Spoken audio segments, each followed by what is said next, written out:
नमस्कार दोस्तों, मैं खुशदीप वर्मा स्वागत करता हूं आपका हमारे YouTube चैनल एजुट्रिक इंडिया में। दोस्तों, माइक्रोसॉफ्ट वर्ड, एक्सेल और पावर पॉइंट के बाद अभी जो हम आपको ऑनलाइन सिखाने जा रहे हैं उसमें हम आपको टैली 9.0 ERP जो कि विद GST है, उसके साथ आपको आज से हम टैली सिखाना ऑनलाइन शुरू करेंगे। उम्मीद है दोस्तों आपको हमारा यह ऑनलाइन प्रोग्राम भी उसी तरह पसंद आएगा जैसे कि आप लोगों ने हमारे पीछे के जो वीडियो हैं उनको पसंद किया है। तो रेगुलर सीखने के लिए दोस्तों आप हमारे इस YouTube चैनल पे बने रहिए और अपने दोस्तों के साथ इसे शेयर करते रहिए। तो आज से दोस्तों हम टैली ERP 9 सीखने की शुरुआत कर रहे हैं, जिसमें हम कंप्लीट विद GST इसको सीखेंगे। तो आज का जो पहला लेक्चर है दोस्तों वो रहेगा हमारा इंट्रोडक्शन ऑफ टैली ERP 2009, जिसके लिए मैंने दोस्तों कुछ स्लाइड्स आप लोगों के लिए बनाई है, उसके माध्यम से आप इसको सीखोगे। तो चलिए दोस्तों शुरू करते हैं। उससे पहले मैं आपसे हमेशा की तरह रिक्वेस्ट करूंगा कि अगर आपने अभी तक हमारा चैनल सब्सक्राइब नहीं किया है तो अभी नीचे रेड कलर के सब्सक्राइब बटन पर क्लिक करके चैनल को सब्सक्राइब कर लीजिए। साथ में जो बेल आइकॉन है उसे प्रेस कर दीजिए ताकि आपको हमारी अपडेट मिलती रहे रेगुलर। तो चलिए दोस्तों चलते हैं हम स्लाइड के ऊपर और दिखाता हूं आपको बेसिकली कि इंट्रोडक्शन में टैली है क्या। तो यहाँ पे दोस्तों अगर आप समझोगे तो सबसे पहले मैं आपको बता दूं कि टैली सॉफ्टवेयर है जो दोस्तों ये आपके अकाउंटिंग के काम आता है और TCS कंपनी के द्वारा यह बनाया गया है। एक एंटरप्राइज सॉफ्टवेयर है दोस्तों, इसको आप मल्टी वर्किंग में यूज कर सकते हो अलग अलग लोकेशन के ऊपर, चाहे आपका बिजनेस किसी भी तरह का हो। तो इंट्रोडक्शन ऑफ टैली के अंदर दोस्तों यह अकाउंटिंग एक प्रोसेस है जिसमें बिजनेस की आप जो भी काम करते हो उसकी आर्थिक जानकारी को समझना, उसको रिकॉर्ड करना अपने डाटा के अंदर, उसका सारांश निकालना कि आपने क्या लॉस किया, क्या प्रॉफिट किया, क्या आपका स्टॉक वगैरह अवेलेबल है, और रिपोर्ट तैयार करना। रिपोर्ट का मतलब दोस्तों अलग अलग तरह के जो रिटर्न्स हैं उनसे भी हैं, प्लस आपको अगर किसी एक पर्टिकुलर समय की रिपोर्ट चाहिए तो वो भी आप इसमें निकाल सकते हैं, जिससे फाइनेंशियल स्टेटमेंट के रूप में निर्णय लेने में आप लोगों को आसानी होती है। तो पहले जो दोस्तों अकाउंटिंग थी वो आपकी थ्रू अकाउंट बुक्स के होती थी, जिसको कि अभी टोटली बदलकर ऑनलाइन जो सॉफ्टवेयर होते हैं उसके माध्यम से कर दिया गया है। टैली के अलावा भी काफी सारे सॉफ्टवेयर हैं जैसे कि बीजी वगैरह, एप्पल वगैरह सॉफ्टवेयर हैं, तो उनके थ्रू भी आप ये कर सकते हो। लेकिन टैली एक यूनिवर्सल सॉफ्टवेयर है जिसको इजीली आसानी से आप प्रयोग कर सकते हो।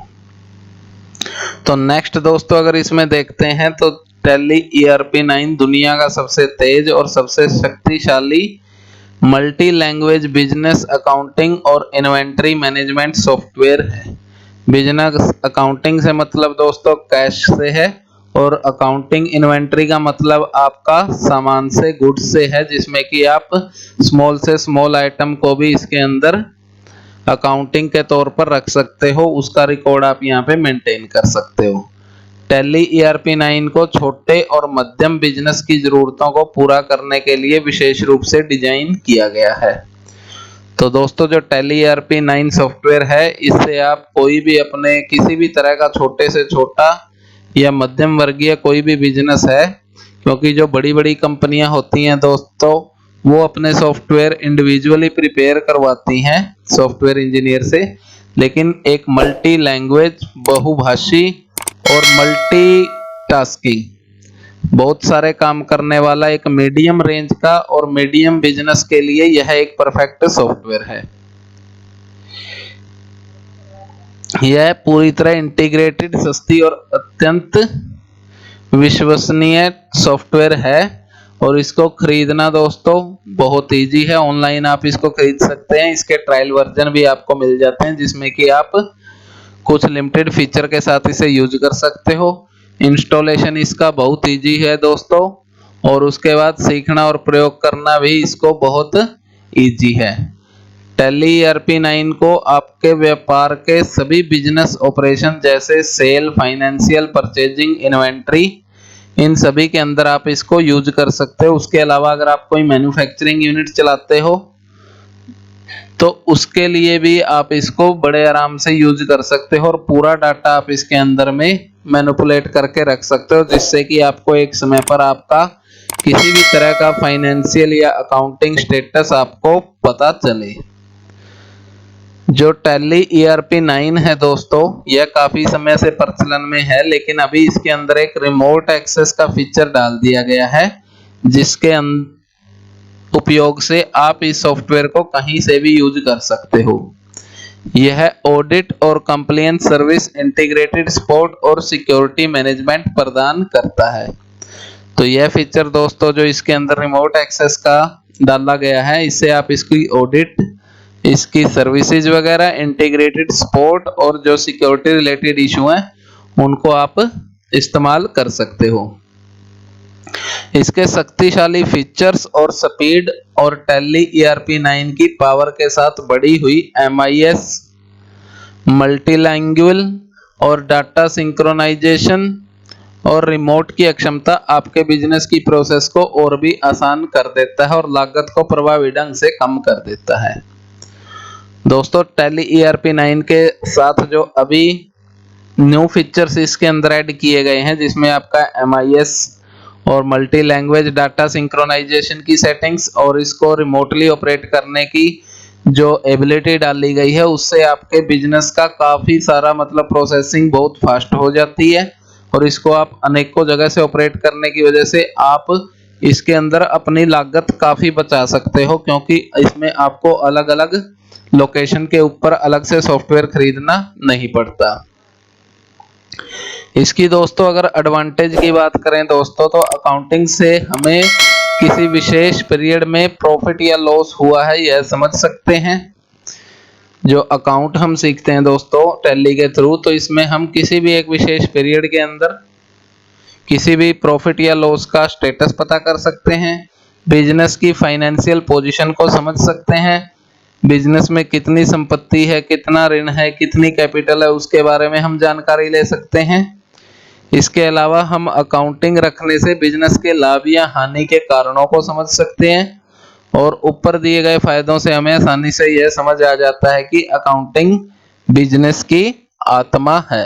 अगर आप अकाउंटिंग अच्छे से सीख जाते हो दोस्तों, तो आप बड़े आराम से अपने बिजनेस की पूरी डिटेल्स आप फिंगर टिप्स पर रख सकते हो। तो अकाउंटिंग सीखने के समय दोस्तों हमारे को नियमित रूप से कुछ शब्दों का प्रयोग करना पड़ता है, जिसका हम शब्दों के अर्थ समझ लेते हैं। जैसे कि गुड्स। गुड्स दोस्तों माल को बिजनेस में सामान को कहा जाता है और बिजनेस में नियमित और मुख्य रूप से खरीदा और बेचा जा सकता है। उदाहरण के लिए दोस्तों एक किराना दुकान में साबुन, तेल आदि गुड्स है। मुनाफे की खरीद और माल की बिक्री पर निर्भर करता है। जो मुनाफा है दोस्तों वो खरीद और बिक्री के जो डिफरेंस होता है उस पर निर्भर करता है। सेकंड है दोस्तों एसेट्स। एसेट्स कीमती चीजें होती हैं जैसे बिजनेस के लिए आवश्यक होती हैं और बिजनेस की संपत्ति होती हैं। उदाहरण के लिए दोस्तों जैसे कि आप कोई भी बिजनेस के यूज के लिए कोई बिल्डिंग, व्हीकल, मशीनरी या फर्नीचर खरीदते हो जिसको कि आप सेल नहीं करते हो, ओनली बिजनेस में यूज के लिए खरीदते हो, तो वैसी चीजें आपके बिजनेस का पार्ट होती हैं जिन्हें हम एसेट्स कहते हैं। थर्ड है दोस्तों लायबिलिटीज। लायबिलिटीज दूसरों द्वारा बिजनेस को दी जाती है। उदाहरण के लिए जैसे कि हम कोई बैंक से लोन लेते हैं या कोई सामान हम किराए पर या उधारी में लेते हैं, तो वो हमारे लायबिलिटीज के तौर पर दिखाए जाते हैं। फोर्थ जो पॉइंट है दोस्तों वो है कैपिटल। कैपिटल होती है यानी कि पूंजी, जो बिजनेस के मालिक द्वारा खर्च की जाती है या बिजनेस के अंदर निवेश की जाती है। यह कैपिटल कैश, गुड्स और एसेट्स के रूप में होता है, जबकि यह कैपिटल बिजनेस के मालिक द्वारा इन्वेस्ट किया हुआ होता है। तो बिजनेस के अनुसार यह कैपिटल भी एक लायबिलिटी होती है। तो जो भी दोस्तों बिजनेस का मालिक या कंपनी का मालिक कंपनी के अंदर अपने पैसे, संपत्ति लगाता है बिजनेस को चलाने के लिए, तो वो कंपनी के ऊपर एक तरह की उधारी होती है। जब भी कंपनी अपना प्रॉफिट निकालती है तो वो कैपिटल को काटने के बाद जो बचेगा उसके बाद ही आपको प्रॉफिट का पता चलेगा। नेक्स्ट पॉइंट है दोस्तों डेबिटर्स, जिससे बिजनेस को निश्चित राशि लेनी होती है, उन्हें हम डेटर्स कहते हैं। जैसे कि कंपनी को अगर किसी पर्सन से कोई बकाया पेंडिंग है तो वो कंपनी के लिए एक डेबिटर अमाउंट रहेगा, डेबिटर वह अकाउंट भी डेबिट रहेगा। उसके अलावा दोस्तों जो बिजनेस ट्रांजैक्शन है एक वित्तीय घटना है जो बिजनेस से संबंधित है और जिसका प्रभाव कंपनी की वित्तीय स्थिति पर पड़ता है, जैसे कि माल की खरीद, सैलरी या क्रेडिट पर माल को बेचना उधार पर। तो जो भी इनमें से कोई भी घटना होती है, जैसे कि आप कोई माल खरीदते हो तो वो एक बिजनेस ट्रांजैक्शन है, या आप कोई सैलरी पे करते हो, या आप कोई उधार पर माल बेचते हो तो वो भी एक बिजनेस का ट्रांजैक्शन है। कैश ट्रांजैक्शन है दोस्तों, जो ट्रांजैक्शन नगद किए जाते हैं उन्हें हम कैश ट्रांजैक्शन कहते हैं, जिसमें कि हम सामान या गुड्स के बदले हम नगद कैश प्राप्त कर लेते हैं रुपए के रूप में। क्रेडिट ट्रांजैक्शन दोस्तों, जो ट्रांजैक्शन क्रेडिट पर किए जाते हैं उन्हें क्रेडिट ट्रांजैक्शन कहा जाता है। और लास्ट दोस्तों आपका है अकाउंट। अकाउंट किसी ट्रांजैक्शन का स्टेटमेंट होता है दोस्तों कि किसी एसेट, लायबिलिटी, आमदनी या खर्च को प्रभावित करता है।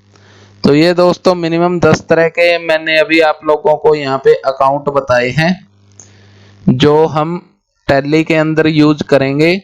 किस तरह से इन अकाउंट्स का क्लासिफिकेशन होता है, किस तरह से आपको अकाउंट तैयार करने होते हैं, कितने तरह के अकाउंट हैं, इसके बारे में जानकारी हम आने वाले वीडियो के अंदर सीखेंगे। तो दोस्तों आज का जो हमारा वीडियो था वो था हमारा टैली अकाउंटिंग के इंट्रोडक्शन के बारे में। तो उम्मीद है दोस्तों आपको समझ आया होगा।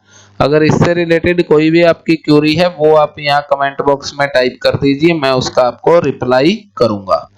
मिलते हैं दोस्तों एक नए वीडियो के साथ, तब तक जय हिंद जय भारत। दोस्तों अगर वीडियो अच्छा लगा है तो इसे लाइक कर दीजिए, अपने दोस्तों के साथ इसे शेयर कर दीजिए, चैनल को सब्सक्राइब कर लीजिए और साथ में दिए बेल आइकॉन को प्रेस कर दीजिए ताकि आपको हमारी वीडियो की नोटिफिकेशन मिलती रहे सबसे पहले।